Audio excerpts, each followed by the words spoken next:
Alright, here we are out in the Rabbitry. It's also where our large brood box is. I know this makes... Well, yes. I'm being told that I'm not giving them attention. Yes. She comes over and pecks my britches legs. These are our three does. I don't know if you can see them very well in there or not, but this is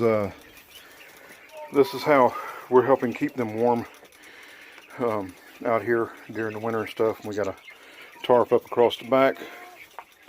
I put hay on top. They get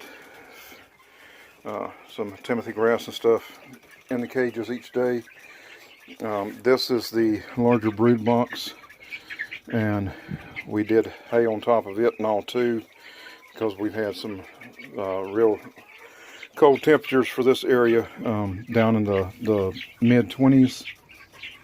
So, and then now this back band there, and sorry for the quick movement, and there, I'm going to build a shelf system to come off that will hold two rabbit cages here for males, and then I'm going to build a shelf across there that'll stop right here and hold 3 for does. And then we've got a larger hutch right there that we'll be putting our grow outs in. I keep chicken feed in there, rabbit feed in there, and we have a Great Pyrenees mix. His food goes in there. But I mean, it's nothing fancy. It's simple. It's easy.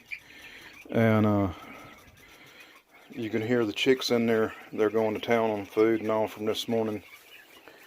But it's a way to get started little by little, and as my health continues to improve, I'll be able to get out here and do more and get things set up. I'm actually going to be putting a heat lamp out here that I can turn on as the winter comes in. I've got to finish tying the electricity in over to my forge, but let's see if you can see her. Yeah. Hey girls.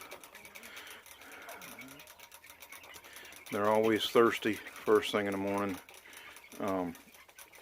Seems like no matter how much I give them the previous day, they empty it overnight and then ready again in the morning. All right, hope y'all have enjoyed. Keep hope this helps others realize that you can just do it one little bit at a time. Keep moving forward. Y'all have a blessed one. Bye.